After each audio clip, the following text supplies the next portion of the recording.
Bien, merci, bienvenue dans cette nouvelle interview ePro Shopping avec aujourd'hui Olivier Clémence. Olivier, merci d'avoir accepté mon invitation. Merci, Alors, merci à toi. Olivier, dis-nous un peu ce que tu fais et ton site e-commerce. Dis-nous un peu comment tu t'es lancé et ce que tu vends. Ok, alors moi pour l'histoire en fait, ça fait 10 ans que je travaille sur Internet et j'ai été pendant très longtemps prestataire de service pour des sites e-commerce. Mhm. Et depuis maintenant 1 an et demi, on va dire, j'ai arrêté la prestation de service et je me concentre sur deux choses, à la fois mon blog et la vente de mes produits. Et mes produits en fait, c'est des modules que j'ai développés pour qu'on peut installer sur des boutiques en ligne créées à partir de PrestaShop. Et donc du coup voilà, j'ai cette activité en tant qu'e-commerçant de vente de modules et j'ai mon blog sur lequel je donne des conseils qui s'appelle réussir-mon-e-commerce.fr, sur lequel je donne des conseils aux e-commerçants pour développer leur activité. D'accord. Et donc du coup, au départ, tu étais prestataire, j'imagine, et en fait, tu as eu l'idée de développer tes propres modules et ensuite de les vendre en ligne à travers ton site, C'est c'est ça? ça. En fait, comme je travaille qu'avec des e-commerçants, il y a pas mal de fois j'avais des demandes qui étaient récurrentes. Ouais. Donc comme PrestaShop propose un système de modules, je me suis dit à un moment quitte à développer la chose plusieurs fois, plutôt que de développer la chose plusieurs fois, autant en faire un module. Et du coup, je pourrais le vendre aux clients qui en ont besoin. Mhm. Et du coup, le pas était assez simple d'aller créer moi-même ma propre boutique en ligne. Vu les compétences que j'avais, c'était assez simple. Et Mhm. de mettre mes modules directement dessus pour qu'ils se vendent un peu en automatique. Et dans la mesure où, sans faire trop de travail, comme j'avais quand même, j'étais assez connu sur le forum de PrestaShop, Mhm. euh, j'avais des modules qui se vendaient d'eux-mêmes. Je me suis dit bon bah voilà, au bout d'un moment, j'ai eu envie de me dire est-ce que j'arrêterai pas la prestation de service parce que c'est pas un business qui est vraiment scalable, on peut pas trop étendre indéfiniment la prestation de service sauf en embauchant Des des gens. gens, ouais, oui. Je me suis dit voilà, c'est peut-être plus intéressant de faire que de la vente de modules. Mhm. Donc j'ai passé le pas et voilà. Du coup maintenant je vends que des modules. Mon salaire c'est mes modules, quoi. D'accord, ok. Et du coup, comment, au départ, en te lançant, comment tu as trouvé tes premiers clients? Est-ce que c'était finalement les gens qui venaient à toi à travers le forum ou c'était plus que ça? Alors au tout départ ouais, c'était les gens depuis le forum de PrestaShop, parce que j'ai quand même 1600 messages je crois sur le forum de PrestaShop. Mhm. Il y a des bonnes appréciations, etc. Du coup c'était assez facile, tu vois, moi, tu peux mettre une signature dans le forum Mettre le lien tu vers... diriges les gens. Voilà, tu diriges les gens vers ta boutique. ouais. Voilà, quand tu as 1600 messages, bon, bah, ça te fait 1600 liens, 1600 endroits où les gens peuvent cliquer. Ouais. Surtout si tu donnes des bonnes réponses, en fait, les gens ont rapidement confiance en toi. Enfin, s'ils voient plusieurs fois que tu as donné une bonne réponse sur un forum, ils vont se dire, bon bah, lui, il sait de quoi il parle, a priori, je vais aller voir ses modules. Ouais, un module qui m'intéresse, Ouais, il y a des ouais, chances quand même que le module, il tienne la route. ouais. Donc, il y avait déjà ça. Et après, j'avais mon blog aussi qui était déjà en place, Mhm. mais qui avait vraiment un trafic très minimal, avec surtout des articles très techniques dessus, Mhm. euh, mais qui m'apportait un petit peu de trafic dessus. D'accord. Et, vas-y. Ouais, et donc du coup, en fait, donc ça c'est intéressant parce que le fait d'être dans un forum et d'être un membre actif qui justement apporte de la valeur et qui donne des conseils et du coup de pouvoir gagner comme ça la confiance des membres du forum, c'est en fait pour toi donc ça a été la première source du trafic et c'est aussi intéressant pour les commerçants de manière générale d'être membre de forums, de groupes Facebook et d'apporter continuellement de la valeur pour gagner un peu la confiance des gens. Ouais. Ouais, complètement, c'est super important parce qu'en fait, ça peut se faire par le biais d'autres choses, hein. Ça peut être des groupes Facebook, ça peut être voilà, du moment qu'on interagit quelque part Mhm. et que, comme tu le dis, on apporte de la valeur. Mhm. En fait, d'une, on va faire la promotion de ces produits sans faire de promotion, parce qu'on n'est pas en train de dire allez acheter mes Acheter, produits, hein. acheter. Moi, quand je réponds sur le forum de PrestaShop, je donne une solution au problème de la personne Mhm. et la solution, elle vient pas forcément ni de mes produits ni d'un article que j'ai pu rédiger. Je lui donne la solution tout court. Mhm. Et en dessous, voilà, il y a simplement un lien pour dire voilà, je vends aussi des modules si vous voulez aller voir. En Ouais. gros, il y a ça. Mais le fait est que quelque part on vend son expertise, on démontre son expertise et on a des gens qui viennent sur notre site. C'est pas juste des visiteurs qui arrivent comme ça, c'est des gens qui sont déjà convaincus de la qualité de notre travail en fait. Ouais, ouais. Donc après, si on a un produit qui est dans leur budget et qui répond à leurs besoins, le produit il est vendu en fait Ouais, déjà. ouais. C'est clairement ouais un plus. Après voilà, ça se fait pas non plus comme ça, hein. Les 1600 messages ils se sont pas faits en 6 jours, hein. C'est sûr, ouais, j'imagine. Il y a eu du travail, puis après, il faut être capable de répondre aux questions des gens. Mais quand on a une certaine expertise, ouais, les forums ou les groupes Facebook, comme je dis, c'est un très bon moyen d'aller d'aller donner de la valeur pour montrer aux gens qu'on est compétent dans son domaine. Ouais, donc du coup, ça c'est évidemment une première stratégie qui est intéressante, c'est de trouver éventuellement un groupe Facebook autour de sa thématique, de son secteur, d'apporter de la valeur et de gagner comme ça la confiance des gens. Alors du coup, qu'est-ce qu'on fait à ton avis s'il n'y a pas vraiment de forum ou de groupe Facebook qui existe dans sa thématique? Est-ce que c'est à ton avis intelligent d'en créer un de toutes pièces et du coup de ramener et de réunir une communauté dedans? Ça peut fonctionner, mais pour moi, c'est pas forcément une très bonne stratégie pour Mhm. deux raisons. Si on n'a pas déjà un trafic, c'est-à-dire que si c'est notre première stratégie en termes de trafic, la question qui va se poser, c'est comment on va remplir notre groupe, en fait. Mhm. Donc, en gros, si on va devoir trouver une solution pour amener du trafic sur notre groupe qui est censé nous amener du trafic sur notre site. Ouais, Donc finalement, c'est un peu le serpent qui se mord la queue. ouais, on détourne. Et après, bah voilà, sur son propre groupe, bah les gens qui viennent dessus savent que c'est ton groupe et qu'à un moment, tu vas peut-être l'utiliser pour faire de la promotion. Alors que si tu vas donner de l'information sur un forum qui n'est pas le tien, Mhm. il y a plus le côté sympa de la personne en fait qui se dégage, parce Mhm. qu'on n'est pas obligé d'aller le faire. Et évidemment, moi, si tu me poses une question sur, je sais pas, mon propre forum ou mon propre groupe Facebook, si j'ai personne qui vient répondre à ta question, je me sens un peu obligé de répondre parce que Mhm. c'est mon forum. Que sur le forum de PrestaShop, s'il y a une question qui est posée et que personne répond, j'ai aucune obligation de y répondre. Donc D'accord, quand je ok. vais y répondre, c'est que vraiment je donne un coup de main, quoi. D'accord, ok, je vois. Bon, du coup, au-delà donc de ce forum et de la légitimité que tu y as gagnée, ta deuxième source de trafic aujourd'hui, c'est quoi pour ton e-commerce? Alors le forum, c'était la première stratégie en gros pour amener du trafic. Ouais, Maintenant, c'est pas ma première en termes de volume de d'accord, ok. trafic. C'est pas lui qui m'apporte le plus de, de visites. Moi, le premier, c'est Google, grâce au référencement, parce que j'ai fait pas mal de référencement sur mon blog et ma boutique. Mhm. Et après, le deuxième, c'est les sites références, hein, les liens que je peux avoir sur d'autres sites en fait. D'accord. Donc sur des sites, par exemple, des sites qui parlent de e-commerce, par exemple, donc qui du coup parlent de ton blog et de Ouais, en ton. fait, j'ai deux stratégies, c'est-à-dire qu'en fait, euh, au- pour faire du référencement, donc j'ai optimisé mes sites, et Mhm. après, on sait à peu près tout ce qu'il faut obtenir des liens. Mhm. Donc, moi, je vais publier assez régulièrement des articles invités, ou voilà, par exemple, là, on fait un interview, etc. Donc après, je peux obtenir des liens vers des interviews, des choses comme ça. Ouais. Donc, en fait, la valeur que je peux apporter via mon blog, via des forums, etc., bah, je vais aussi l'apporter sur d'autres sites Mhm. via des vidéos, via des articles invités, via toutes sortes de choses en fait. Et du coup, voilà, ça me permet d'obtenir des liens.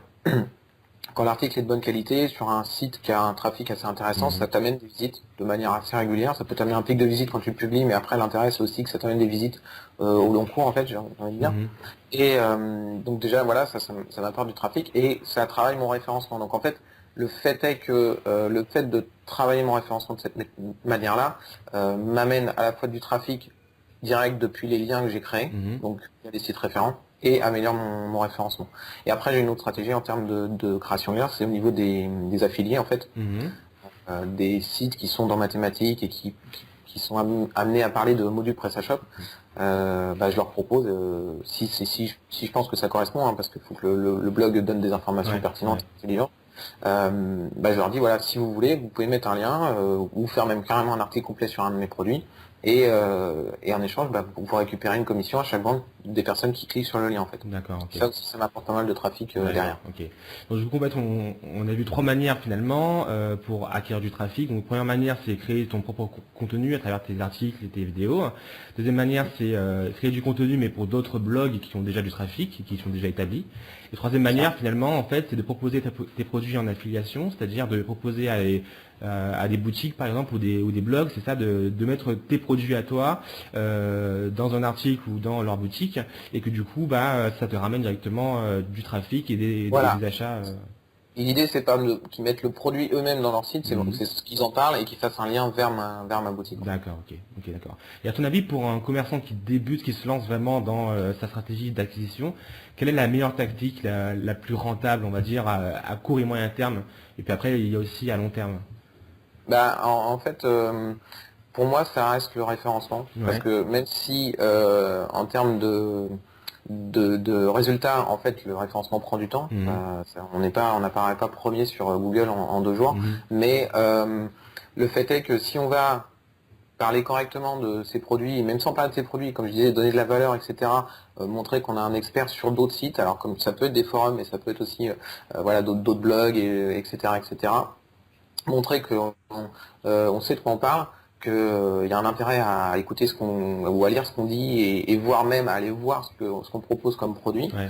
On va obtenir en fait déjà du trafic comme ça et même déclencher des ventes directement comme ça. Ouais. Et l'intérêt, c'est que voilà, ça va faire une première rentrée de trafic, une première rentrée de vente. Du fait que voilà, j'ai publié un article ici et j'ai un lien, j'ai fait une interview là-bas et on m'a donné un lien, etc. Donc ça va m'amener des ventes et du trafic et ça va booster mon référencement. Et du coup, en fait, on joue sur les deux tableaux. Ouais, c'est ce que je vois.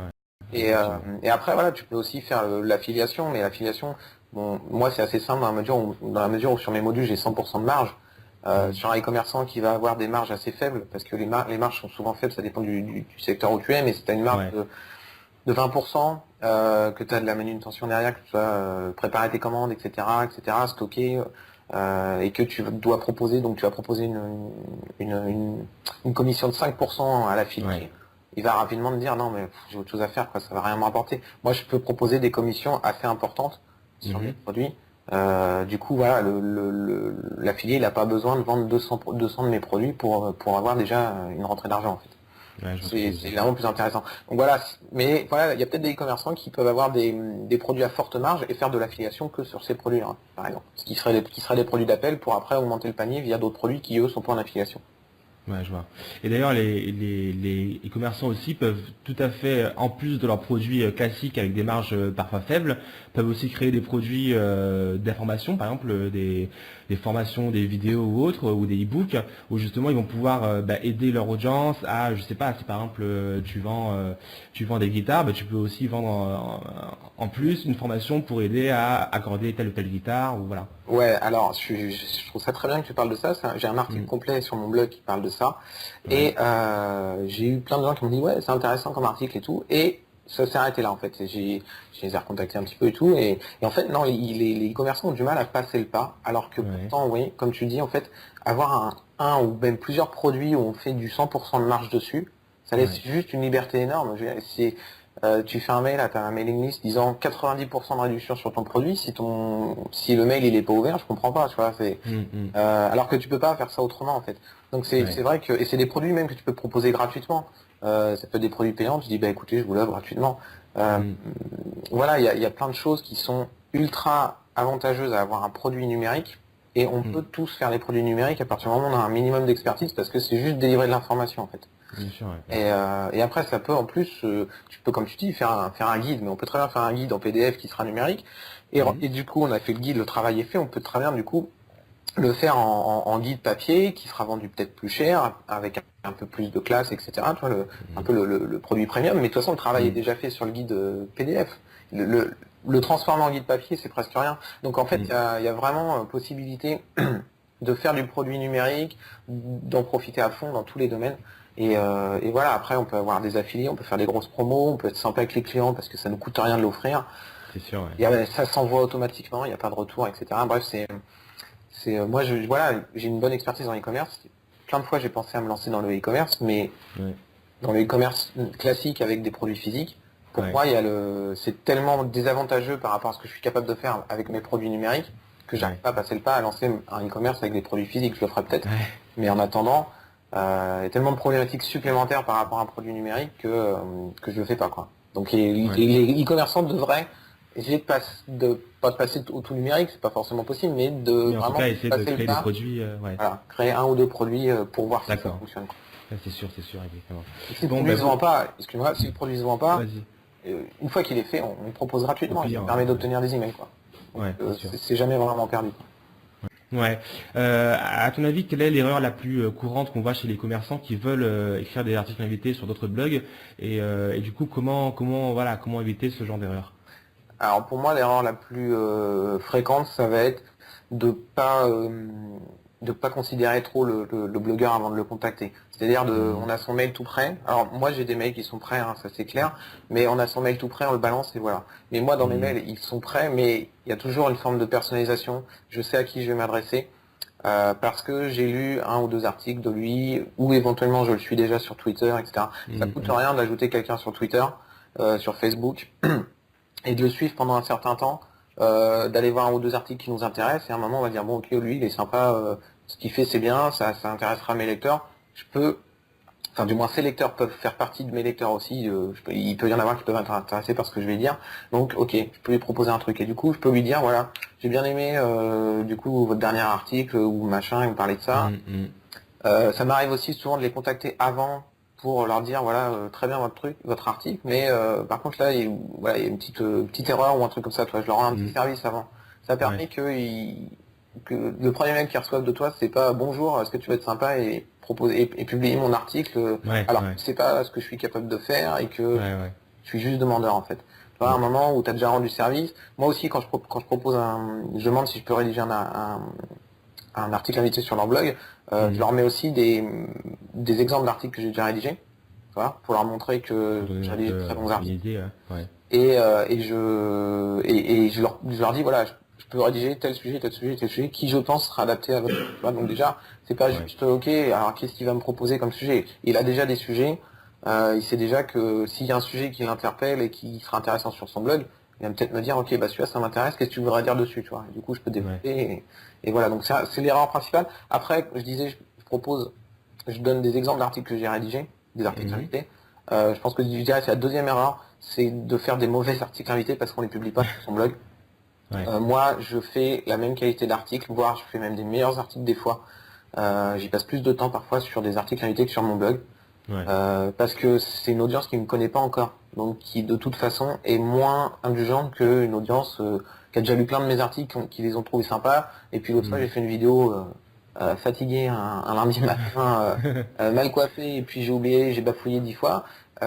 Bon bah c'est pas grave, c'est sur mon blog, ils ont déjà vu d'autres trucs, ils savent très bien que c'est pas tout le temps comme ça. Sur le blog de quelqu'un d'autre, c'est la première fois. C'est notre audience, donc il faut faire attention. Faut être au taquet là, quand tu fais ton article. C'est sûr. Très bien, mais écoute, merci beaucoup Olivier. Pour retrouver un peu justement tes articles, comment on peut faire? Bah, tu tapes réussir mon e-commerce.fr et tu trouveras mon blog, tout simplement. Super. Bah, écoute, merci encore une fois Olivier et je te dis à bientôt. Merci à toi. Allez, ciao. Merci, salut.